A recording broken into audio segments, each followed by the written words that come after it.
of any country, and we don't. Of dollars coming in. Japan, just on one deal, is paying us $550 billion. And they opened up their economy. It's incredible, the deal. And they're happy, we're happy, everybody's happy. But we should have the lowest interest rate of any country, and we don't. We should have. Every point is worth $365 billion. So we want to get the rates down, but we also want to get the Fed building finished. So I met with the contractors, we toured it with the chairman, and we had a very good tour, and we'll talk to you about it sometime, but Tim and I, we sort of understand what happened. Yeah. Too expensive. Bottom line is this, that Americans deserve to become first-time home buyers. President Trump has created the best economy in the world. The one thing that would make it better is lower interest rates. Full employment is even more possible. Wages rise faster as interest rates come down when your employment is at 4.1% because of your leadership. We have revenues coming in at record-breaking, maybe last month even more revenue coming in than bills going out, which is remarkable. They found $26 billion. They said, where did that come from? Nobody, I think that's been many, many decades since that happened. I can't remember that. They found $26 billion last month, and they said, where did that come from? I said, why don't you try the tariff? Said it was true. We're taking in hundreds of billions of dollars, and our country is doing great, and we have no inflation, and the numbers, the job, everything is good. The one thing we have to do is get housing prices down and the interest rates down so people can buy the house, because they're all making money, but they can't get the interest rate down. We have to. Amen. All right. And he's been my friend for a long time. You've been on a number of construction sites. Did you see mismanagement going on or funds that aren't? Well, I see a very luxurious situation taking place, let's put it that way. And I was given a very nice tour by the head of construction. And, you know, look, if you look over here, they're trying to open up the basement. When you open up a basement, first of all, it's the worst space. Always a basement is the worst space in a building. And it's also the most expensive space to build. And especially here, because you have a water line. You know, they're going down into the water, so they have to build what's called a reverse bathtub. The water has to be kept out. It's very expensive construction. So it would have been good if they didn't build it. Would have been good if they didn't do certain other things. If you look at the kind of protection in the hall, have you been able to get in the hall? You saw the protection of plywood. I mean, that was a lot of money just to protect it for a period of time. I would have done it very gingerly and easily and not have to spend, millions of dollars on protection. And there are things that could have been different. Look, there's always Monday morning quarterbacks. I don't want to be that. I want to help them get it finished. It's been going on for years, and I want to help them get it finished. And what we really want to do, and I think I can speak for Tim, and I think I can speak for the entire Senate, we can speak for everybody, frankly, is we want to see interest rates come down. Our country is booming, and the interest rates is a final little notch. And if you look at Europe, they've lowered 11 times in a short period of time. We've lowered 0. And, they are competition, although we're in the process of probably making a very good deal with them, too. They want to make a deal very badly. So we're making a deal. We just completed our deal with Indonesia. We just completed our deal with the Philippines. We're making unbelievable deals, and the money is pouring in. We want to get interest rates down. But on interest rates, at some point, does the level of interest rates now slow economic growth? Yeah, it never helps it if it's high. Never helps it. Well, it's already as good as we're doing. Think of how well we'd be doing. We'd be like a rocket ship. As good as we're doing, we'd do better if we had lower interest rates. And we should. We're prime. Don't forget, without us, the whole world collapses.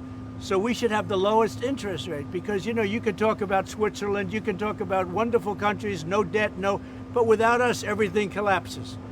We should have the lowest interest rate. And if you took it down 3 points, not a little bit, but 3 points, if you got us down to 1, we would save more than $1 trillion, basically with just a paper transfer. You wouldn't be cutting costs of anything, you wouldn't be building anything. Just a move of the hand saying we're going to lower interest rates, you would save $1 trillion a year. And there's nothing you can do to save that kind of money. Well, we had a little talk about it, and I thought it was a very productive talk. He'll be able to tell you at his next meeting, but I will say that he did say the country is doing really well. And the country is really doing well. Yep. Yeah, please, go ahead. How would you describe your talk with him? Would you say that the energy was tense? You know, did you come No, I didn't think it was tense. No, I thought we had a good meeting. I really, no, there was no tension. There was no tension. I think he had more tension with my great senator to the right. He's a pretty tough cookie. He was, you might say, I mean, listen, bottom line is we had an honest, candid conversation about some of the overruns at this building. We had it in my banking committee, and he said we were wrong, and turns out we were right. Thank God President Trump and his team took enough time to dig into some of the details, and the details are clear. We need to get this project done. We would like to keep it where it is or a little lower, but at the end of the day, the point is that instead of talking about interest rates, instead of talking about first-time home buyers, instead of talking about the heat in our economy, that's a good thing, we're talking about an overrun on the Federal Reserve building as opposed to the Federal Reserve objective of lowering and keeping our economy full. you know, as an example, they built parking spots under a building next door. Really expensive. That's very expensive. When you're starting to build parking lots, underground parking lots, that's a very expensive thing. A lot of people I know, they park their car and they walk a block or 2 blocks or something. My staff does. But it is a very expensive thing. But that is what it is, and that's okay. Is this project a fireable offense? What? Is this project a fireable offense for Jerome Powell?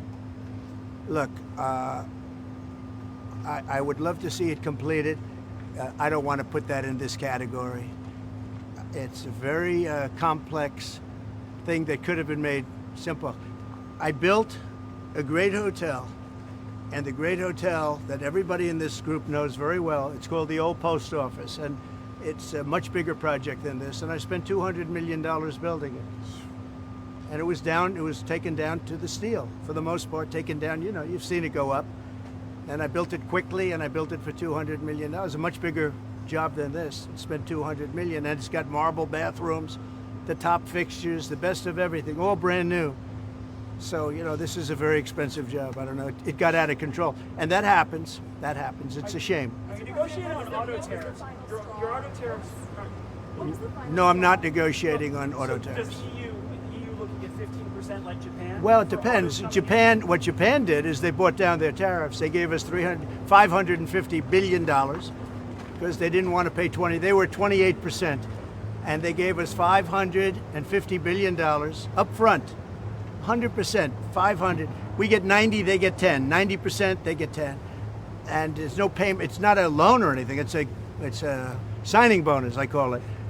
But they gave us $550 billion and took down the tariffs a little bit, and then they agreed to open their economy to everybody. This was not easy. This took, you know, a lot of people walked out of rooms and things. Sometimes they walked out of rooms, went back to Japan. Right. I said, where are they? They went back to Japan, and then they called and they said, can we make a deal? They came back a couple of times. This happened.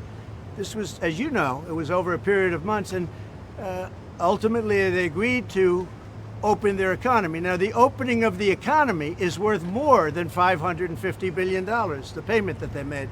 It's worth more. So between that and the payment, we reduced it down to 15%. But they were at about 28%, and then they bought it down, basically. But could other countries buy it down? Yeah, I would let other countries buy it down, sure. Mr. President, do you feel better or worse about your relationship with the Fed chairman after this meeting? I feel good about it. I mean, look, I have one dispute, and the dispute is there could be some things with money and, you know, where it comes from, how it's come from, how it's printed, where it's printed, all of the standard things with the Fed. But I just want to see one thing happen, very simple. Interest rates have to come down. If the interest rates don't come down, we're knocking it out of the park with high interest rates. If interest rates come down, then that final little element kicks in, that's housing. And the sad part is that people, wonderful young people, young couples starting off, they can't get a mortgage because the rates are too high. First-time home Tim buyers. knows that better than anybody, I think. Mr. President, if the rates are hurting families in the country, why let that keep going for another 8 months? Why not just fire the Because chairman? to do that is a big move, and I just don't think it's necessary. And I believe that he's going to do the right thing.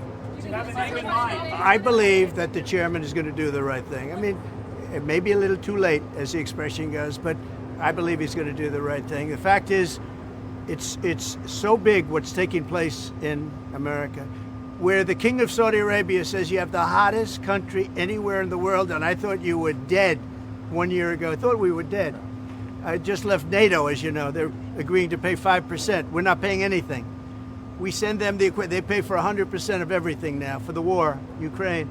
But I just left NATO, and every one of those leaders said, every country, they said, and very smart countries, very successful countries, frankly, and every one of them said you have the hottest country in the world. We did that over a period of a year, less than a year. I mean, if you think, less than, they say a year ago we were dead, and today, so I'm here 6 months, and we did it over, and we had the help of men like this and people like standing right behind me. They're great. Matters. They're great professionals. They really are. They're great professionals. And in a short period of time, we made it the hottest country in the world.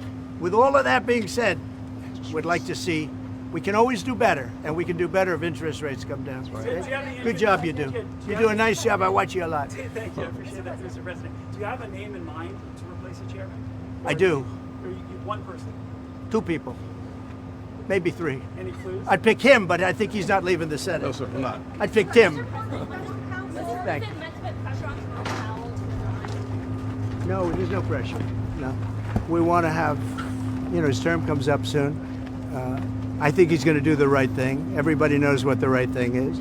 Even people that believed in, the higher rates, they're all on board. They all want to see the interest rates come down. It's very important. Mr. President, if he doesn't do the right thing and cut interest rates, as he said, will you then consider? I don't think we're going to do that. I don't think so. Investigate the newly declassified documents like ever.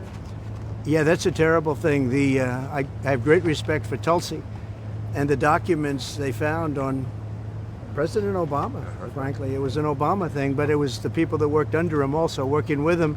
And no, it's a very, very serious thing. Thank you very much. Thank you, Mr. President. Thank you, everybody. Mr. President, on Doha, what was the final straw for U.S. negotiators to pull out? Thank you very much.